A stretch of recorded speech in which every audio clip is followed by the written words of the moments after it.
Welcome back to Infidelity Tales Lab. We're incredibly grateful for your support.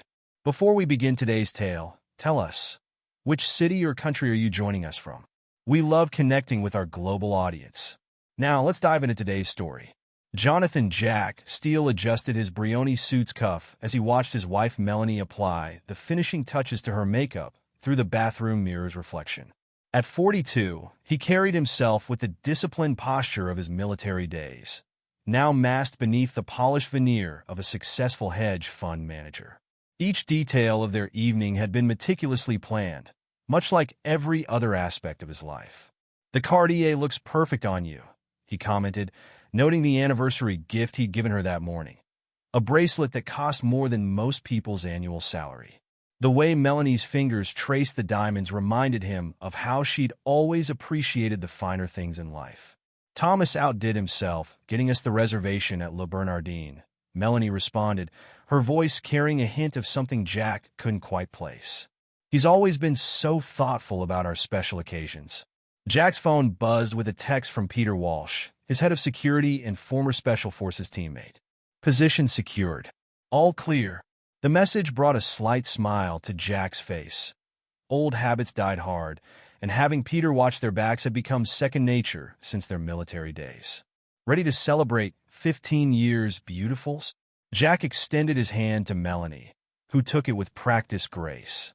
Her new Valentino dress hugged her figure perfectly, another detail that hadn't escaped his notice.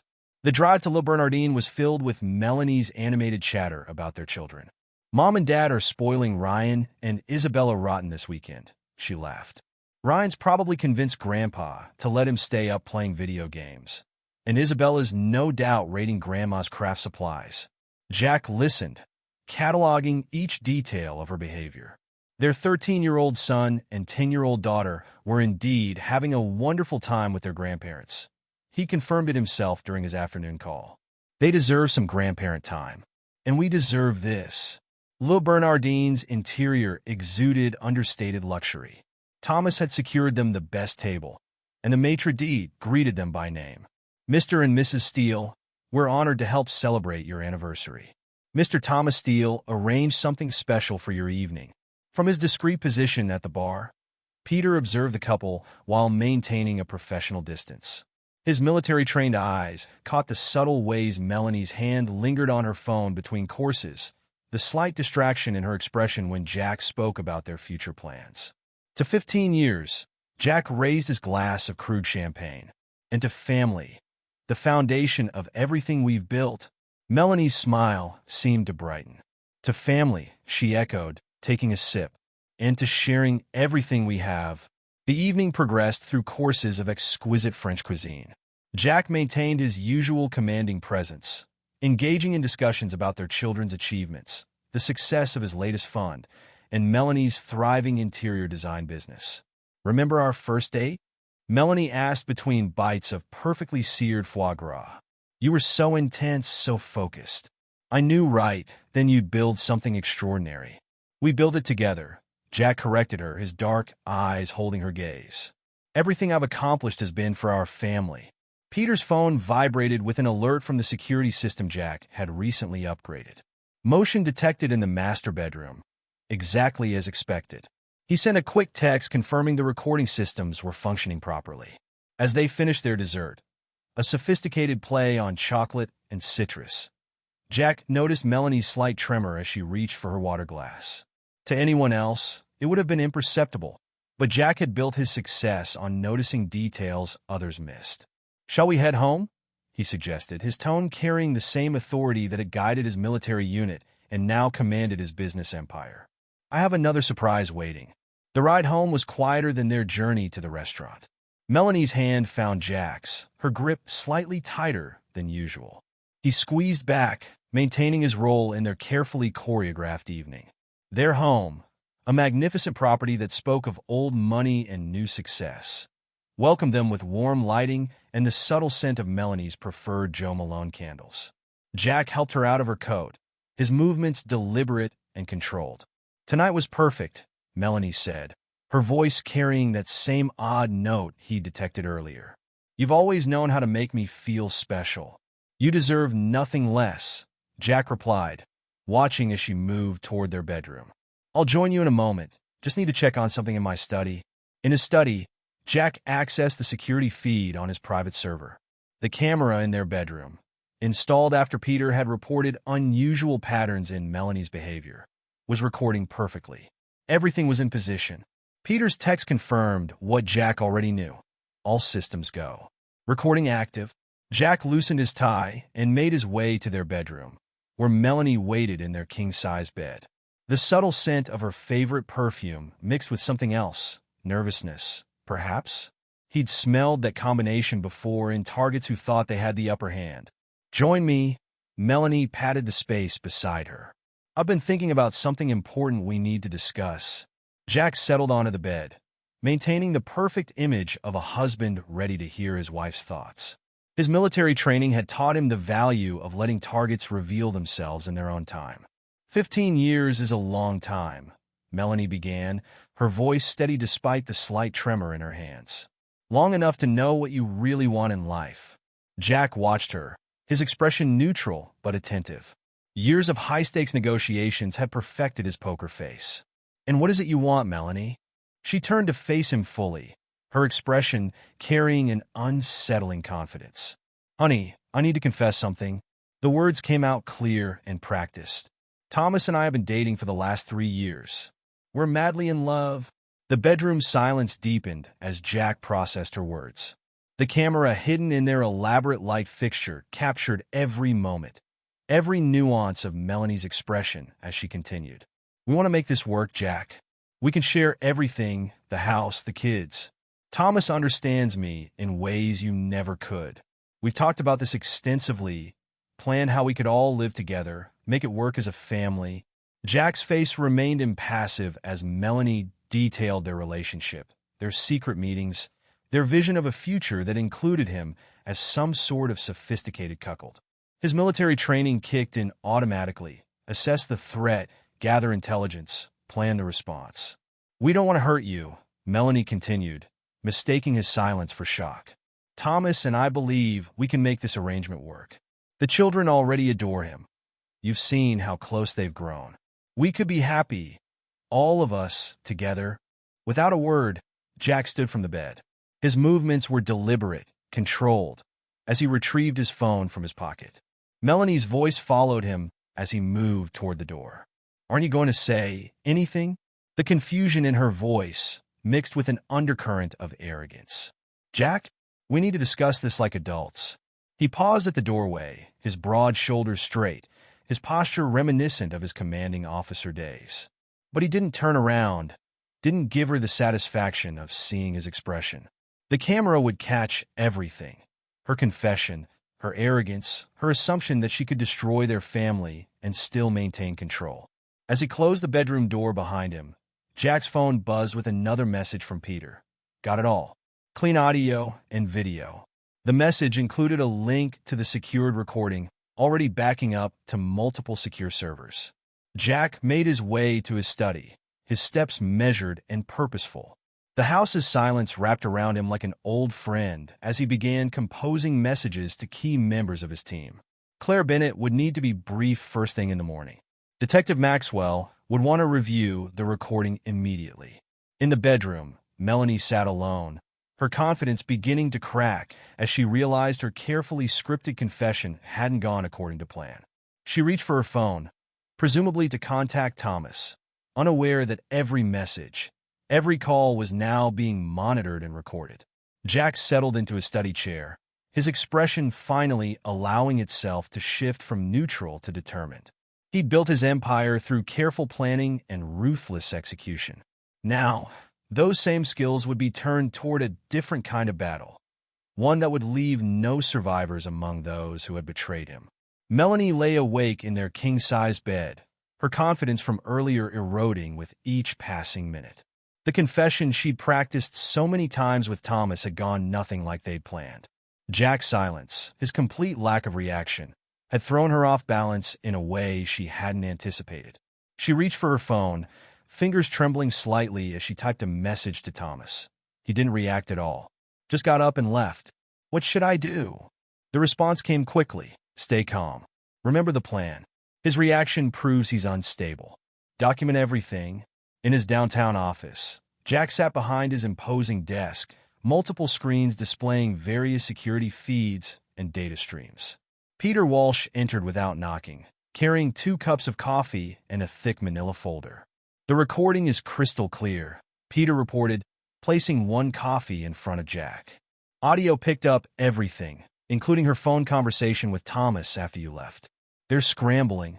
Jack took a sip of the coffee. Black, no sugar, just as he'd had it in their military days. Show me what else you found. Peter opened the folder, spreading photographs and documents across the desk. You were right about the patterns. Thomas has been systematically accessing your personal accounts, gathering information. The login traces go back months. He's been careful, but not careful enough. Timeline? Jack's voice carried the same commanding tone that had once guided their unit through hostile territory. Based on the digital trail, they've been planning this for at least 6 months. But the Foundation accounts show irregularities going back further. Thomas has been embezzling small amounts, testing the waters. Melanie's interior design business shows corresponding deposits. They've been laundering the money through her legitimate contracts. Jack's phone lit up with a notification, Claire Bennett requesting a secure video call. He accepted, and his personal attorney's face appeared on one of the screens. I've reviewed the preliminary evidence, Claire began, her expression grim. They've been careful in some areas but sloppy in others. The Foundation embezzlement is the cleanest angle for immediate action. Melanie's business records show clear patterns of money laundering. What about the children? Jack's voice carried a dangerous edge. Claire shuffled through some papers off-screen. The documentation you've been gathering about their attempts to alienate the children will be crucial.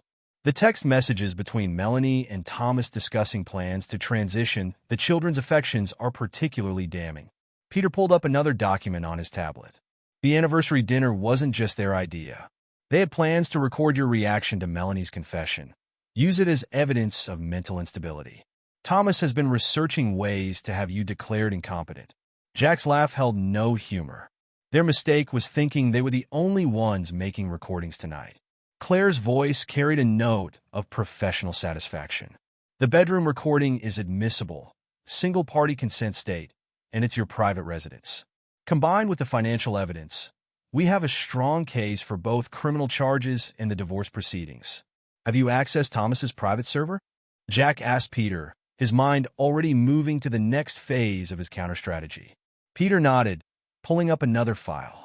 He's been documenting everything, probably thinking it would help their case. Instead, he's given us a roadmap of their entire conspiracy. Dates, times, locations of meetings. Plans for taking control of your company. Even discussions about the children's trust funds. Sir, Peter hesitated, then continued, there's something else. In their messages, they've discussed contingency plans if you proved difficult to control. Some of the language is concerning. Jack's expression hardened. Spell it out. They've researched various medications known to cause confusion and memory issues. There are messages about making your health issues appear natural. Claire's intake of breath was audible over the video call.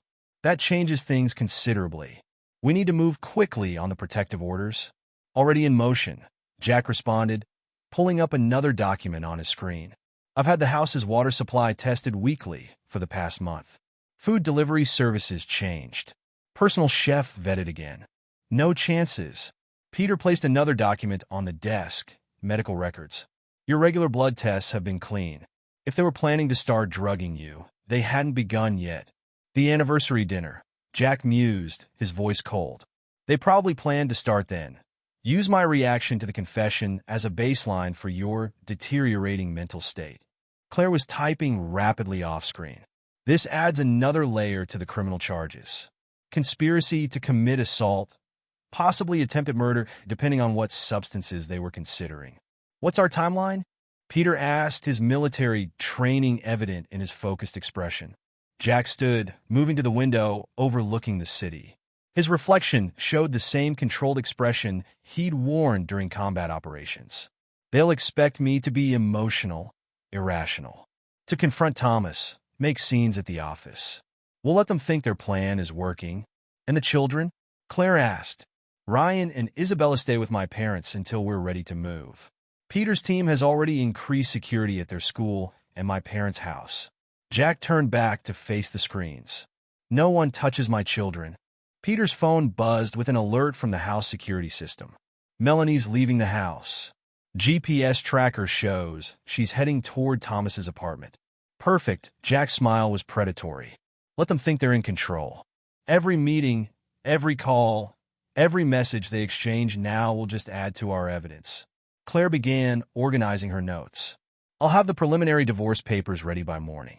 The federal authorities are already interested in the foundation embezzlement. One call from me, and that investigation goes hot. Not yet, Jack commanded. Let them dig themselves deeper. Every action they take thinking I'm oblivious is another nail in their coffin. Peter pulled up the security feed from Thomas's apartment building on his tablet. Melanie just arrived. Want audio from their meeting? Jack nodded, his expression unchanging as his wife's voice filled the room, panic evident as she described his reaction to her confession. Thomas's attempts to calm her, their rushed discussion of next steps, every word another piece of evidence. Their mistake, Jack said quietly, his voice carrying the same tone his men had learned to fear during their military days, was thinking they could take what's mine. By the time we're done, they'll have nothing left. The night stretched on as Jack and his team continued building their case, each piece of evidence carefully documented and secured. In Thomas's apartment, Melanie and Thomas plotted, unaware that their every word was being recorded, their every action monitored. The perfect life they thought they were destroying was already being reformed into something else, a weapon that would ultimately destroy them instead. Dawn painted the city in shades of possibility as Jack maintained his position in his downtown office. The night had been productive. Each piece of evidence carefully cataloged, each potential move mapped out with military precision. Peter's arrival with fresh coffee and an updated file marked the transition from night to morning. You were right about the patterns, Peter said, laying out new documents across the desk. Thomas hasn't just been accessing your personal accounts. He's been building a comprehensive database of your client information, company structures, everything needed to take over your operation. Jack reviewed the documents with the same intensity he'd once used to study enemy positions. Show me the money trail. Peter pulled up a series of financial records on the main screen. The foundation embezzlement was just the beginning. Thomas has been setting up shadow companies, mirror accounts, each one carefully structured to look legitimate at first glance. Claire Bennett's face appeared on another screen, her early morning appearance as professional as ever. The financial web they've created is impressive but sloppy in key areas. Thomas used his personal devices to access several of the accounts. Amateur mistake. He always did get careless when he thought he was winning, Jack noted, his voice carrying a hint of cold amusement. What about Melanie's role? Peter pulled up another set of documents. She's been more involved than we initially thought. Her interior design business isn't just laundering money, it's been gathering intelligence. Each high-profile client project gave her access to potential targets for their expanded operation. The timing makes sense now, Claire interjected from the video call. Melanie's sudden interest in taking on specific high-net-worth clients. She wasn't just building her business. She was building their future client list. Jack studied the patterns in the data before him. How many of my clients has she approached? Peter pulled up a spreadsheet. 23 in the last 6 months. All major accounts. She's been documenting their personal preferences, family details, even security vulnerabilities she noticed while working in their homes.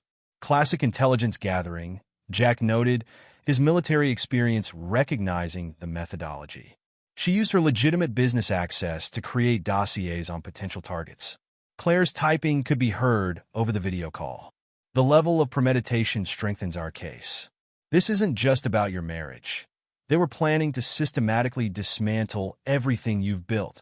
Show me their communication patterns, Jack commanded, turning to another screen.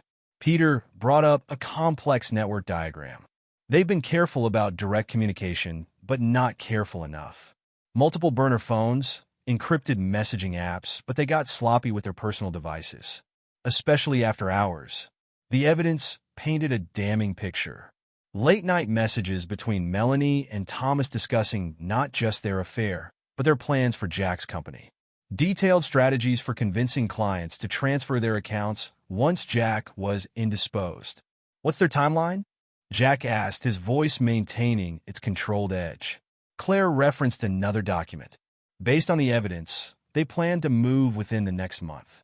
Thomas has already prepared documentation claiming you've been showing signs of mental instability. Melanie's been keeping a detailed diary of your supposed erratic behavior. Perfect. Jack's smile held no warmth. They've done half our work for us. Those fabricated records will make excellent evidence of conspiracy. Peter's tablet chimed with a new alert. Melanie just left Thomas's apartment. GPS shows she's heading to her office. Track her movements, Jack ordered. I want to know every person she contacts today. Claire shuffled some papers off screen. I've prepared emergency motions for when we're ready to move. We can freeze the foundation accounts, their personal assets, everything. Just give the word. Not yet. Jack's voice carried the same tone he'd used when planning complex military operations. Let them think they're still in control. Every move they make thinking they're free strengthens our position. Peter pulled up another document. There's something else you should see. Thomas has been meeting with competitors. 3 meetings in the past week with Harrison Global Partners. Jack's expression darkened. Harrison's been trying to acquire our Asian operations for years. Thomas is offering them a hostile takeover opportunity. The meetings were recorded, Peter confirmed, bringing up the audio files. Thomas offered them your client list, operational details, everything they'd need to absorb your company once you were out of the picture. Claire's sharp intake of breath was audible. That moves this beyond civil courts. Industrial espionage, conspiracy to commit securities fraud. We're looking at serious federal charges. Good. Jack's response was immediate. The harder they fall, the better. Peter brought up another screen showing real-time surveillance feeds. One showed Melanie arriving at her office. Another displayed Thomas entering the Foundation's building. Both of them going about their day, unaware that their every move was being documented. Your next meeting with the board is scheduled for Friday, Claire reminded him. Thomas will expect you to be there. Jack nodded, his mind already mapping out the next phases of his strategy. I'll give him exactly what he expects, a distracted, unstable older brother struggling with personal issues. Let him think his plan is working. What about the children? Peter asked, his concern evident.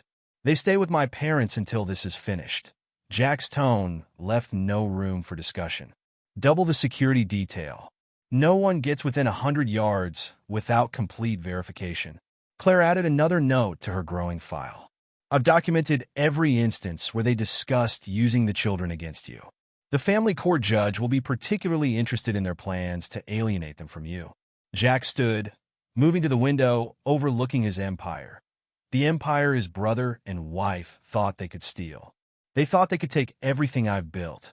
By the time we're done, they'll understand exactly who they're dealing with. Peter's phone buzzed with another alert. Melanie's trying to access the main house security system remotely. Let her, Jack commanded. Every attempt just adds to our evidence of premeditation. The morning sun now fully illuminated the city, but in Jack's office, plans continued to take shape in the artificial light of multiple screens. Each piece of evidence, each recorded conversation, each digital footprint his wife and brother left behind. All of it ammunition in the war they didn't yet know they were fighting. Sir, Peter said, his voice carrying the same respect it had during their military days.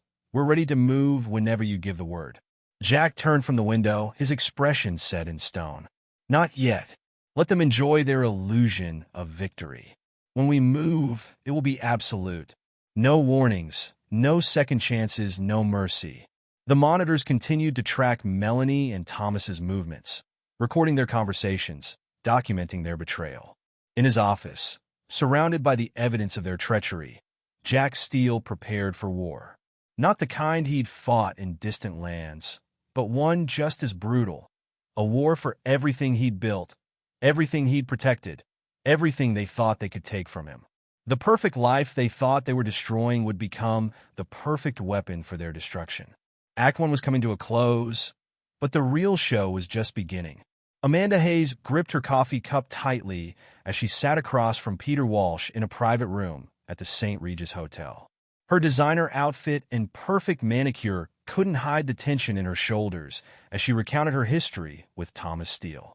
"I should have come forward sooner," she said, her voice steady despite her obvious discomfort. "2 years ago, I found messages on Thomas's phone. He and Melanie, they weren't just having an affair. They were planning something bigger." Peter maintained his professional demeanor, recording device discreetly capturing every word. "Tell me about the threats." Amanda's laugh held no humor. "They were thorough. First, they planted evidence suggesting I'd stolen designs from clients.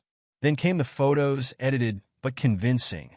They made it clear, if I talked, my career would be over." "Why come forward now?"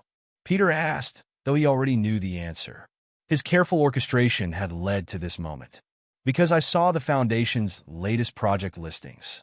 The same pattern they used to threaten me. They're doing it again. And this time, they're targeting Jack." Amanda pulled out her phone, showing Peter a series of emails. "They're planning to declare him mentally incompetent. Thomas has been meeting with psychiatric experts, building a case." In his downtown office, Detective Robert Maxwell reviewed the security footage from Le Bernardin.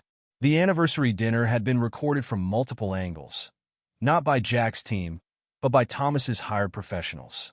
They wanted to capture his reaction to the confession, Maxwell explained to Jack via secure video call. "Every gesture, every expression. They planned to use it as evidence of your instability." Jack's response was clinical. "Show me what else you found." Maxwell shared his screen, displaying a series of documents. "Thomas has been consulting with Dr. Edward Harris, a psychiatric expert known for testifying in competency cases. He's been building a profile, documenting supposed signs of paranoia and unstable behavior. Signs that don't exist," Jack noted, his voice carrying a dangerous edge. "They were planning to create them," Maxwell corrected. "The recordings, the staged incidents, even planted evidence of erratic business decisions. They wanted to build a case for temporary conservatorship." The detective pulled up another file. "But here's where it gets interesting. I found connections between Dr. Harris and 3 other cases. All wealthy business owners, all declared temporarily incompetent, all losing control of their companies under suspicious circumstances." Jack's expression remained neutral, but his eyes hardened. "A pattern, a racket," Maxwell confirmed. "Dr. Harris has been working with a network of lawyers and business associates. They target successful companies, manufacture mental health crises, and take control during the temporary conservatorship. By the time the owners clear their names, the companies have been stripped and sold off." The revelation was interrupted by an urgent message from Ms. Diana Rivers, Isabella's art teacher.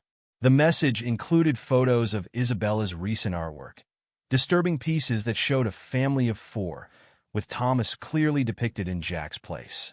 "Isabella's been different lately," Ms. Rivers explained during their hasty meeting in her classroom. "More withdrawn, confused about family roles. Last week, she painted this."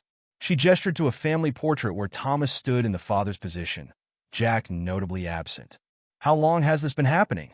Jack's question carried carefully controlled anger. Ms. Rivers pulled out a portfolio of Isabella's work. "The changes started about 6 months ago. At first, it was subtle, Thomas appearing in family scenes.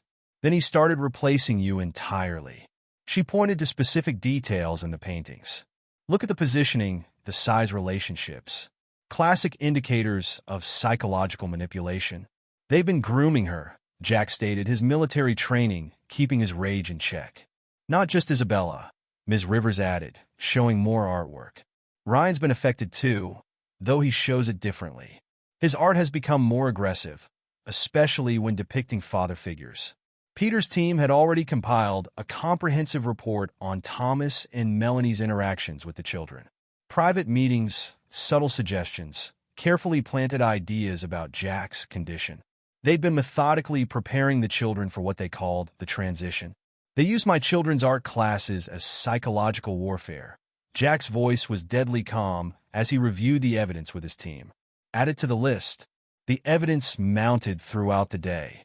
Amanda Hayes provided detailed accounts of Thomas and Melanie's previous manipulation tactics. Detective Maxwell uncovered the broader conspiracy involving Dr. Harris. Ms. Rivers documented the psychological impact on the children. Each revelation added another layer to Jack's counteroffensive.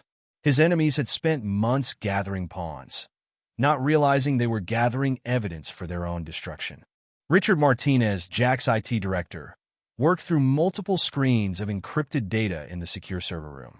The foundation embezzlement was clever, he reported to Jack and Peter.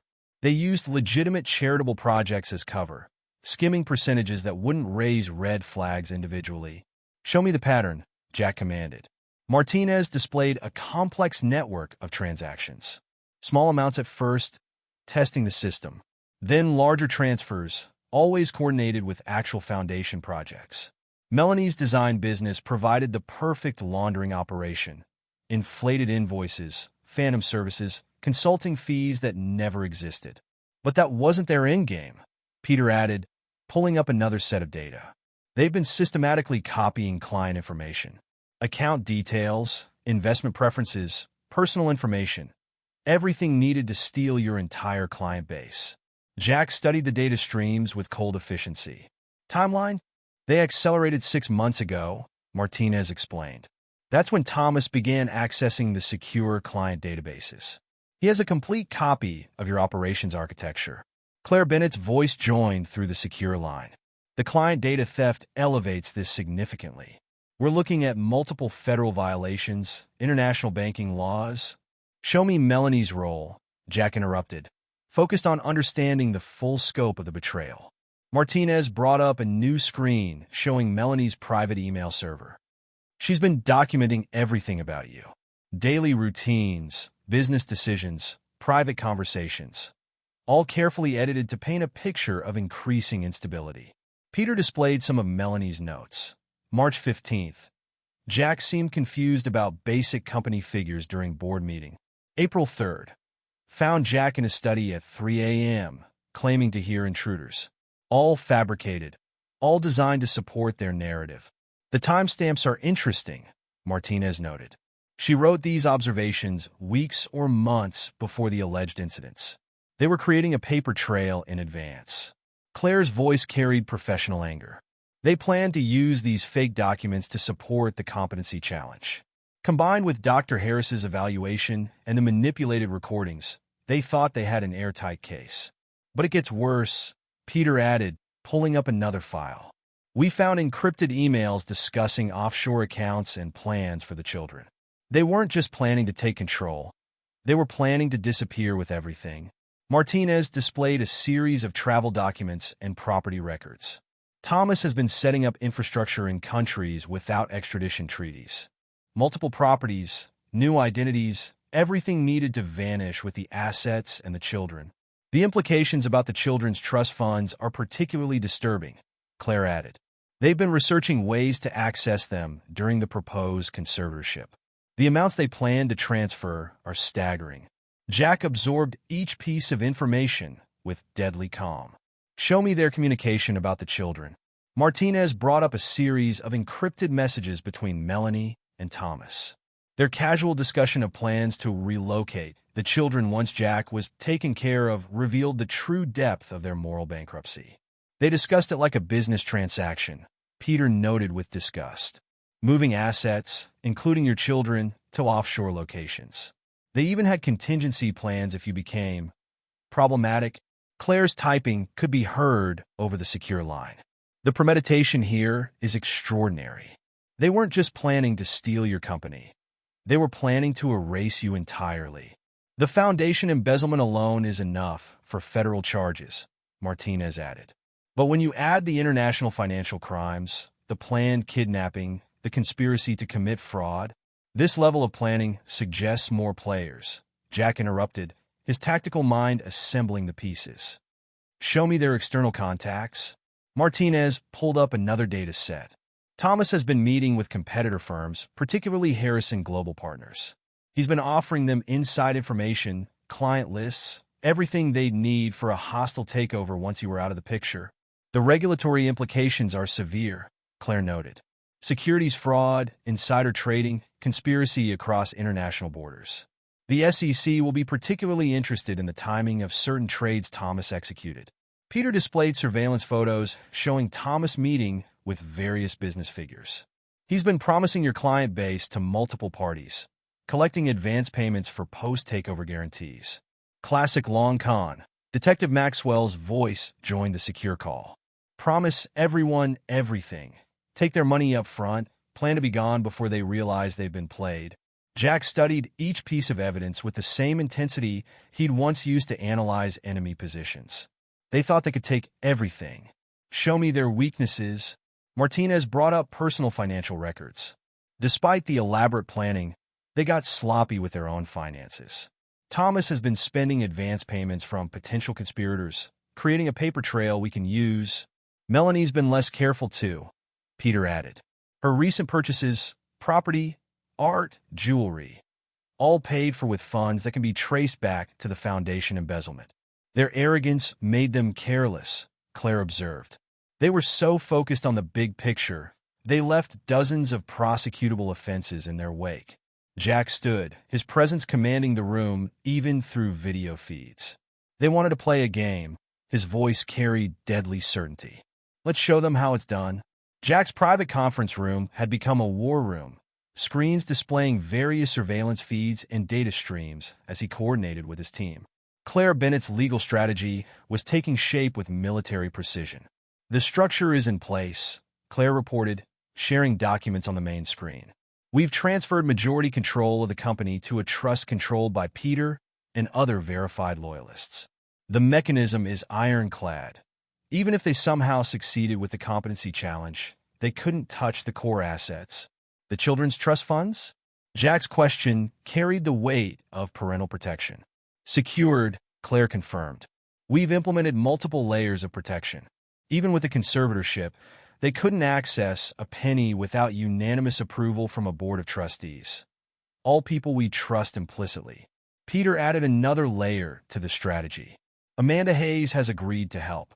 She'll approach Thomas with evidence of their plan. Make him think she's discovered something that could expose them. How do we know she won't warn them instead? Claire asked, ever the pragmatist. Because I've given her something more valuable than anything they could offer, Jack responded.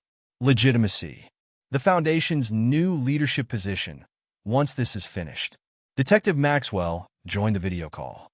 The federal case around the Foundation embezzlement is ready to move.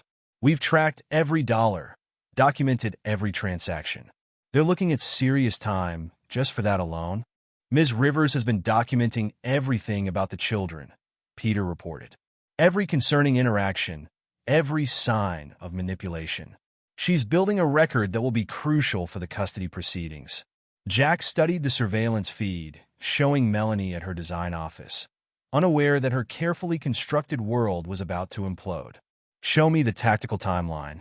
Peter displayed a detailed flowchart. Amanda makes contact with Thomas tomorrow. She'll present evidence that seems damaging, but is actually controlled. Make him think he needs to accelerate their plans. Meanwhile, Claire added, we'll begin freezing key accounts through regulatory compliance reviews. Nothing that would raise alarms, but enough to frustrate their liquidity. Maxwell's team will start interviewing Foundation employees, Peter continued. Again, nothing unusual, standard audit procedures. But it will make them nervous. Jack's expression remained impassive as he reviewed each element of the plan. And the children? Secure at your parents' estate, Peter confirmed. The security team has been doubled. No one gets near them without triple verification. Martinez's voice came through the speakers. We've identified all their digital assets, their escape routes, their contingency plans. Every path they might take is monitored.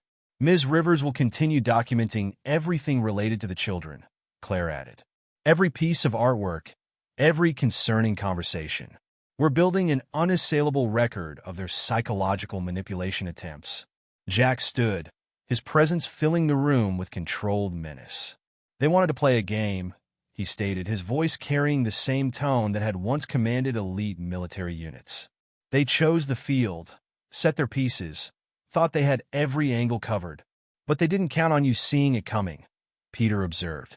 No, Jack agreed, his smile devoid of warmth. They didn't count on a lot of things. Execute the plan. No warnings, no mercy, no escape. The screens continued displaying their target's movements. Thomas at his office, Melanie with a client, both of them unaware that their elaborate game was about to become their own trap. In his war room, surrounded by the evidence of their betrayal and the tools of their destruction, Jack Steele prepared for the final phase. They had tried to use his children as pawns in their game. Now they would learn the true meaning of ruthless gameplay. The pieces were in place, the trap was set, and Act 2 was coming to a close. But for Thomas and Melanie, the real nightmare was just beginning. The 2 weeks following Melanie's confession had been a masterclass in strategic deception. Jack allowed his appearance to become slightly disheveled, his responses in meetings occasionally distracted. He'd forgotten important client meetings and appeared to struggle with basic company figures.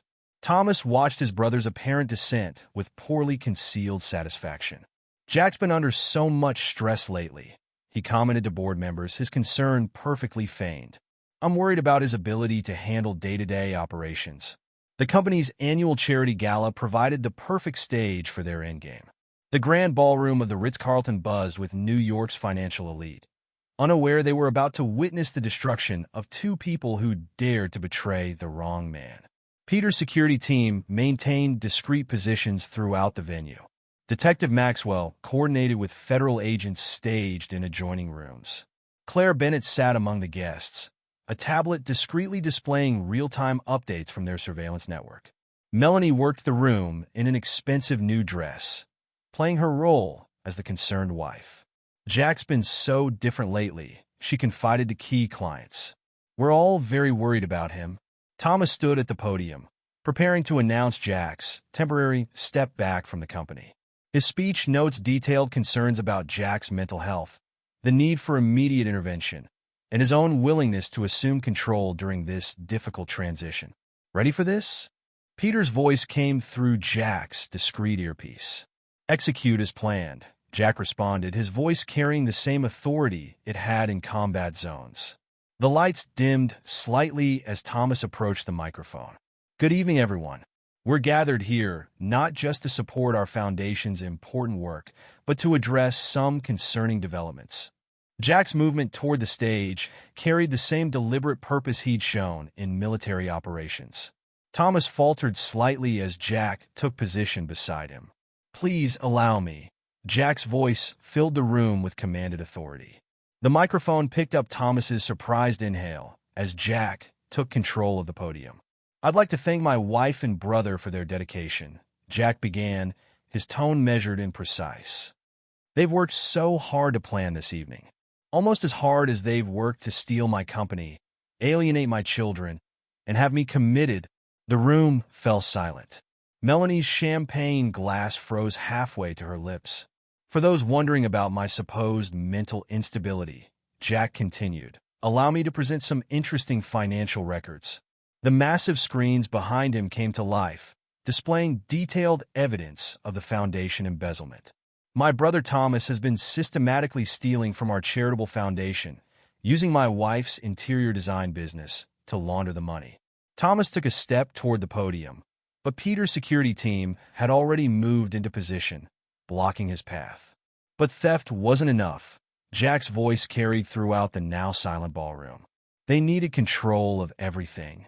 My company, my children's trust funds, my entire life. The screens displayed more evidence. Emails, bank transfers, surveillance footage. Each piece carefully selected to demonstrate the depth of their betrayal. They planned to have me declared mentally incompetent, Jack explained to the stunned audience. My wife has been fabricating evidence of instability, while my brother consulted with experts about conservatorship. Melanie made a move toward the exit, only to find her path blocked by federal agents. Her perfectly composed facade cracked as she realized the magnitude of their failure. Their plan was comprehensive, Jack continued, his voice carrying the same cold efficiency he'd once used to command military operations. They would have me committed, take control of my company, and disappear with my children to a non-extradition country. Thomas attempted to reach for his phone, but Peter's team had already disabled all communications in the room. Unfortunately for them, Jack's smile held no warmth. I learned long ago to watch for enemies hiding in plain sight. Federal agents are here today with arrest warrants for multiple charges: embezzlement, conspiracy, attempted kidnapping, securities fraud. The screens displayed document after document, each piece of evidence more damning than the last. The audience watched in stunned silence as Jack methodically destroyed the people who had tried to destroy him. "I considered handling this privately," Jack admitted, his voice carrying throughout the room. "But they chose to make this public. They plan to announce my mental incompetence tonight, to humiliate me in front of my peers. Instead, they'll experience what real humiliation feels like." Federal agents moved through the crowd with practiced efficiency. Detective Maxwell personally approached Thomas, handcuffs ready. "Ladies and gentlemen," Jack addressed the shocked crowd, "I apologize for the dramatic evening. Rest assured, your charitable donations are safe. The foundation will continue its work under new leadership." Ms. Amanda Hayes, who helped expose this conspiracy despite threats to her own career. Amanda stood from her seat, her expression a mixture of vindication and satisfaction as she watched Thomas being handcuffed. "As for the company," Jack continued, "it remains secure and stable. Unlike some people in this room, I believe in protecting what's mine." The screens displayed one final piece of evidence: the security footage from their bedroom on the night of Melanie's confession. Her arrogant revelation, her casual destruction of their family, all captured in perfect clarity. "I believe in justice." Jack's voice carried absolute authority. "And tonight, justice will be served." As federal agents led Melanie and Thomas away in handcuffs, Jack remained at the podium, his posture straight, his expression unyielding. He had given them exactly what they wanted, a public spectacle. But he had changed the ending. The federal courthouse buzzed with activity as Detective Maxwell presented the overwhelming evidence against Melanie and Thomas Steele. Financial records spanning years detailed the systematic theft from the charitable foundation. Surveillance footage showed clandestine meetings with co-conspirators. Encrypted emails revealed plans for international flight with stolen assets and kidnapped children. The foundation embezzlement alone carries a 15-year sentence, Maxwell explained to the grand jury, his presentation methodical and damning. But that was just the beginning of their crimes. Amanda Hayes' testimony proved particularly devastating. She described in detail how Thomas and Melanie had threatened to destroy her career when she discovered their affair, using doctored photos and falsified evidence of theft to ensure her silence. "They showed me the fabricated evidence," Amanda testified, her voice steady. "Photos edited to show me stealing from clients, documents suggesting I'd sold proprietary designs. They made it clear, if I exposed their affair, they would destroy everything I'd built."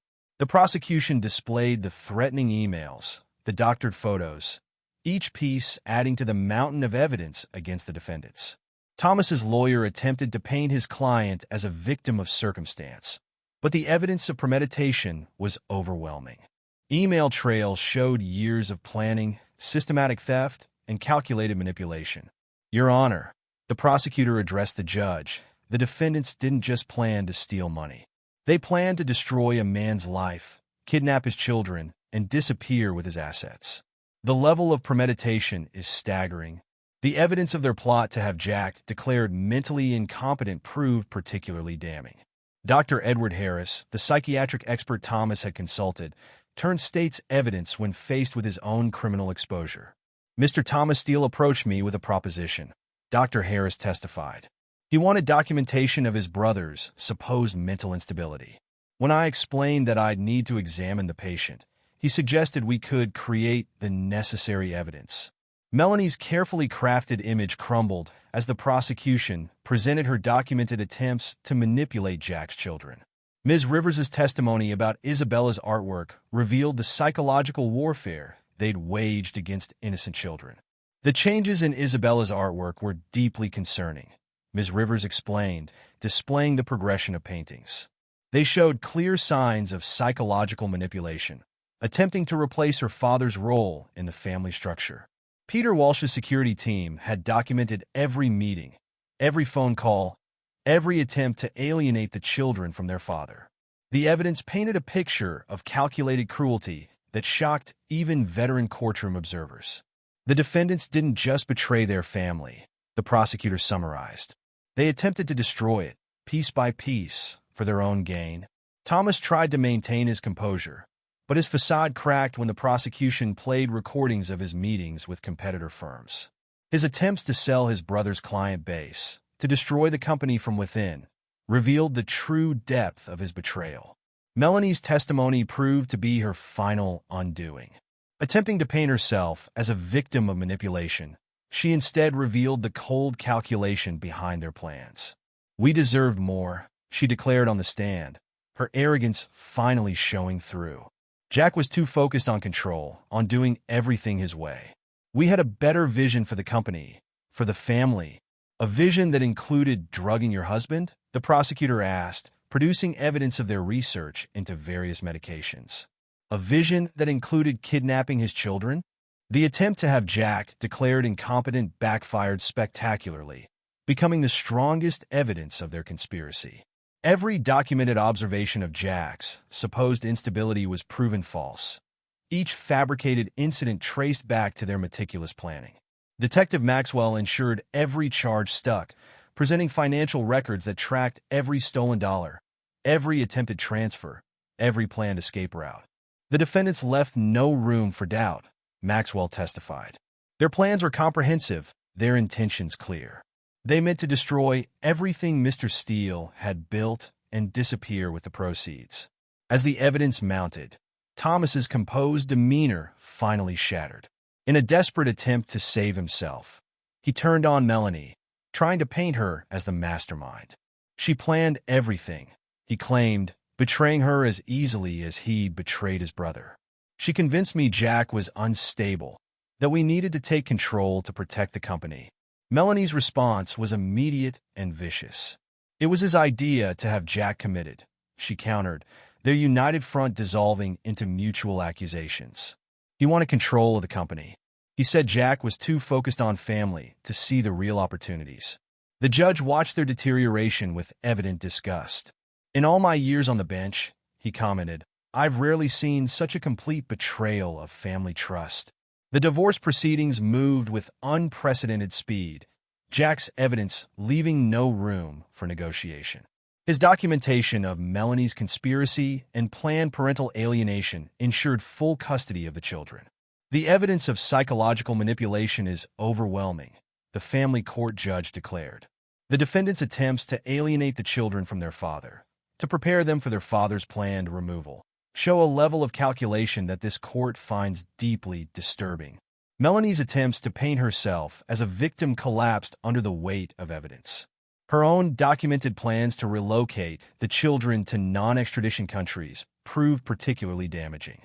"You didn't just betray your husband," the judge admonished. "You betrayed your children, attempting to manipulate them into accepting their father's planned destruction." This court cannot ignore such calculated cruelty. Jack maintained his commanding presence throughout the proceedings, his testimony precise and devastating. He provided detailed evidence of Melanie's manipulation attempts, her documented lies, her plans to destroy their family for personal gain. Thomas faced additional charges for securities fraud and attempted corporate espionage. His meetings with competitor firms, his attempts to sell confidential client information, each action adding years to his sentence. The defendant's actions show a complete disregard for financial regulations and client confidentiality, the SEC prosecutor declared. He didn't just betray his brother. He betrayed every client who trusted their firm. 1 year later, Jack hosted another charity gala. The foundation, now under Amanda Hayes' leadership, had been transformed into an organization focused on helping victims of financial fraud and family betrayal. "We've turned their betrayal into something positive," Amanda addressed the gathered crowd. "Every dollar they tried to steal now goes to helping other victims rebuild their lives." Ryan and Isabella, supported by intensive therapy with Dr. Sarah Mitchell, showed signs of healing. Their artwork, once used to document their manipulation, now reflected their recovery. "The children are remarkably resilient," Dr. Mitchell reported during a private session with Jack. "They're processing the betrayal in healthy ways, understanding that they weren't responsible for their mother's actions." In separate prison libraries, Melanie and Thomas watched news reports of Jack's continued success. Their requests for appeals were summarily denied. Their letters to the children returned unopened. The evidence was conclusive, their appeals lawyer admitted. Every charge, every conviction was supported by overwhelming proof. There's no legal basis for appeal. The security camera footage from their anniversary night became a case study in law school classes about conspiracy and premeditated fraud. Jack kept a frame from that video in his office. Melanie's arrogant confession captured in perfect clarity. It's a reminder, he explained to Peter during a rare moment of reflection. Not of their betrayal, but of the importance of vigilance. True strength isn't in the attack, but in the calculated response. Isabella's latest painting hung beside the surveillance photo. Unlike her previous works, manipulated by Melanie and Thomas's influence, this one showed the truth. A family of 3, surrounded by the trusted friends who had become family. That's who we really are, Isabella explained to her father, her young voice carrying new wisdom. The people who stay, who protect each other, who tell the truth. Jack's empire hadn't just survived the attempted betrayal, it had grown stronger. Every weakness Thomas and Melanie had tried to exploit had been transformed into a fortress. Every client they had tried to steal now trusted Jack more deeply, impressed by his handling of the crisis. The Foundation, under Amanda's leadership, became a powerful force for good, helping other families affected by similar betrayals. The very money Thomas and Melanie had tried to steal now funded programs to prevent others from suffering the same fate.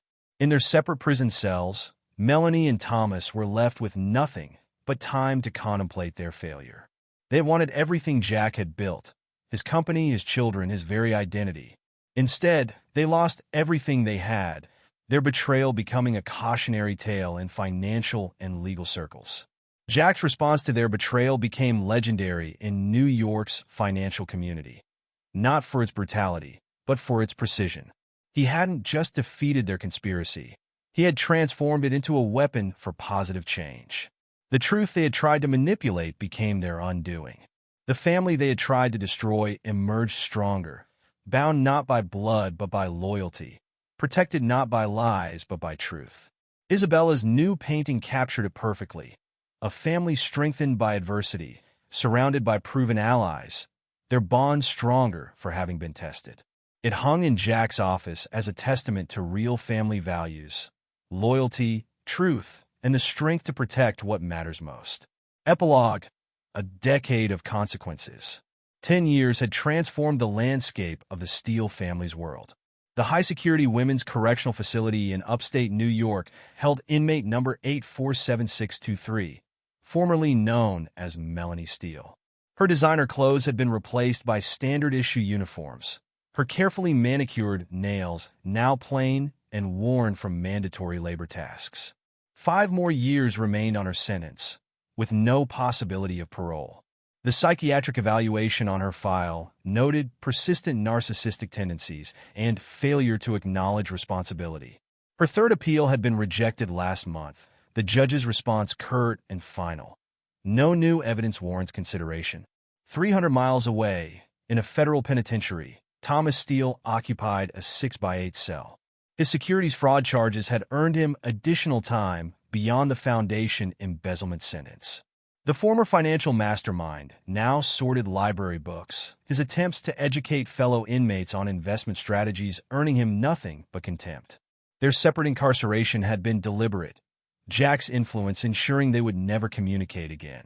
Their last attempt at contact, through a series of intermediaries 5 years ago, had been intercepted and resulted in loss of privileges for both.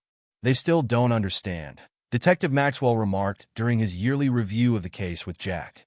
Now promoted to chief of financial crimes, Maxwell used their story to train new investigators. Thomas tried to file another business proposal last month from prison. Still thinks he can rebuild an empire. Jack's response carried the same controlled power it had a decade ago. Some people never learn the cost of betrayal. The cost had indeed been comprehensive. Every institution where Melanie and Thomas had hidden assets now worked with Jack's organization. Their planned escape routes had become networks for tracking similar financial criminals. Their failure had become a foundation for preventing others from attempting the same schemes. Isabella, now 20, studied psychology at Yale. Her childhood trauma transformed into a drive to help others. Her artwork hung in galleries, the proceeds funding programs for children affected by parental betrayal. Her senior thesis examined the psychological impact of familial fraud, her own experience providing unique insight. "Dad," she'd said during a recent dinner, "I received another letter from Mom." The letter, like all others before it, remained unopened. Isabella had established this boundary herself at 16, after reviewing the case files with her therapist. Ryan, at 23, had graduated from West Point, following his father's military legacy, but forging his own path. His understanding of betrayal and loyalty, shaped by childhood experience, made him an exceptional leader. He'd recently been selected for special operations training, his commanding officers noting his unique combination of strategic thinking and unwavering ethical standards. Amanda Hayes had transformed the Steel Foundation into a powerhouse of corporate accountability. Their programs, focusing on preventing and detecting familial fraud, had helped dozens of families avoid similar fates. She'd married Peter Walsh 3 years ago, their shared experience in exposing Thomas and Melanie's plot having forged a deep bond. "We've identified 17 similar schemes this year alone," Amanda reported during the Foundation's annual review. Each one stopped before they could destroy another family. Peter continued his role as Jack's head of security, though his operation had expanded significantly. His team now consulted internationally, their expertise in detecting insider threats highly sought after. The protocols they developed during Thomas and Melanie's takedown had become industry standards. Claire Bennett had become a leading expert in complex family law, her handling of the Steele case establishing new precedents for dealing with psychological manipulation in custody battles. She taught seminars at top law schools, the security footage from that fateful anniversary night serving as a masterclass in documenting premeditated fraud. "Your case changed how we approach familial conspiracy," she told Jack during a recent consultation. "The thoroughness of your documentation set a new standard for evidence gathering." Dr. Sarah Mitchell, who had guided Ryan and Isabella through their recovery, now ran a specialized practice helping children affected by high-stakes divorce and fraud. Her methods, developed during her work with the Steele children, have been published in leading psychological journals. The Steele investment firm had not merely survived, it had tripled in size. Jack's handling of the crisis had impressed clients and competitors alike. His reputation for protecting what was his, for responding to threats with calculated precision, had become legendary in financial circles. Ms. Diana Rivers, Isabella's former art teacher, had developed a renowned program using art therapy to help children process complex family betrayals. The progression of Isabella's paintings, from manipulation to healing, formed the cornerstone of her methodology. Detective Maxwell's Financial Crimes Unit had expanded significantly, their understanding of complex familial fraud enhanced by the Steele case. They'd prevented multiple similar schemes, each one identified earlier thanks to the patterns established by Thomas and Melanie's failures. In prison, Melanie's attempts to maintain her former image had gradually crumbled. Her commissary account, once supplemented by former socialite friends, now stood empty. Those same friends attended Steele Foundation events, their loyalty shifting to the side of demonstrable integrity. Thomas's mental state had deteriorated more visibly. His prison psychiatrist noted increasing paranoia, his conviction that he could still somehow recover his position in the financial world becoming more delusional with each passing year. His former clients now served as board members for Jack's expanded operations. The law school classes that studied their case had evolved into a comprehensive program on family-based financial fraud. Students analyzed every aspect, from the initial evidence gathering to the final court proceedings. The Steele case had become a benchmark for how to dismantle complex conspiracies. Richard Martinez, the IT director who had uncovered their encrypted communications, now headed a cybersecurity firm specializing in detecting insider threats. The methods he developed while tracking Thomas and Melanie's digital footprint had evolved into sophisticated protection systems used by major corporations. The Steele Children's Trust funds, which Thomas and Melanie had targeted, had grown substantially under the protected structure Jack had established. Both Ryan and Isabella had chosen to reinvest their portions into the Foundation's programs, understanding the value of protecting others from similar predators. Jack himself had remarried 5 years after the divorce. His new wife, Julia, a federal prosecutor who had reviewed the case files before they met. Their relationship, built on a shared understanding of justice and loyalty, provided Ryan and Isabella with a model of healthy family dynamics. The best revenge, Jack had told his children, isn't destruction. It's building something stronger from the attempts to destroy you. The security footage from the anniversary night had been digitally preserved in multiple secure locations, not as a reminder of betrayal, but as proof that justice, properly executed, could be more devastating than mere revenge. The footage had become part of law enforcement training programs nationwide. Melanie's interior design business, once used to launder stolen funds, had been liquidated. The proceeds, managed by the Steele Foundation, funded programs teaching financial literacy and ethical business practices. Her former clients now worked exclusively with firms vetted by Jack's organization. Thomas's network of corrupt psychiatric experts had been exposed and dismantled. Dr. Harris, after serving his reduced sentence for cooperation, now consulted with law enforcement, helping identify similar schemes targeting wealthy families. The offshore accounts Thomas and Melanie had prepared remained frozen, their contents redistributed to the charitable causes they had attempted to steal from. Their planned escape routes had been documented and shared with international authorities, helping prevent similar flight attempts by other financial criminals.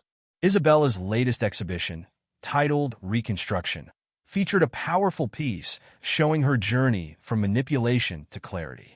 The central image, a family portrait unlike her childhood works, showed the strength of chosen bonds over broken ones. Jack had purchased it for the Foundation's headquarters. Ryan's military career had benefited from the lessons of hypervigilance learned in childhood. His ability to detect subtle betrayals, to understand complex loyalty dynamics, made him exceptionally effective in intelligence operations. His commanding officers often remarked that he had his father's strategic mind. The Steele Foundation's annual report included a section titled Transparency and Trust, detailing the protections implemented after Thomas's embezzlement attempt. The Foundation had become a model for institutional integrity, its procedures studied and copied by organizations worldwide. Peter and Amanda Walsh's security consulting firm, an offshoot of their work with the Steele Organization, specialized in protecting families from internal threats.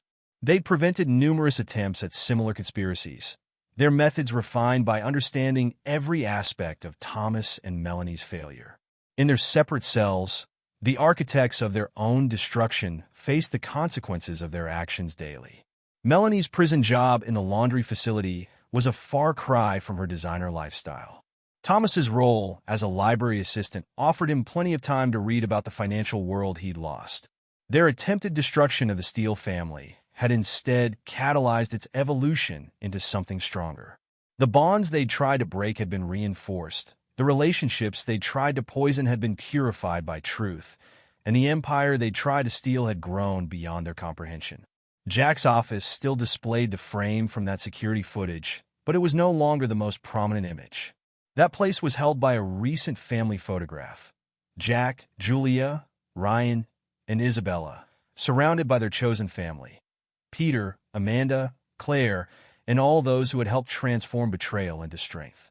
The story of Thomas and Melanie's betrayal had become more than a cautionary tale. It had become a blueprint for justice, a demonstration that the most devastating response to betrayal isn't emotional reaction, but calculated reconstruction. Their attempt to destroy a family had instead created a legacy of protection, helping others defend against those who would sacrifice loyalty for greed. In the end, they had achieved something, though not what they intended. Their betrayal had forged something unbreakable, a family bound not by blood but by choice, an empire strengthened by attempted destruction, and a legacy that would continue protecting others long after they were forgotten in their separate cells. And there you have it. Another story comes to an end. What did you think? I'd love to hear your thoughts in the comments below. If you enjoy this story, consider joining our community by subscribing. It means the world to us. For more stories like this one, check out the recommended videos on screen. And I'll see you there.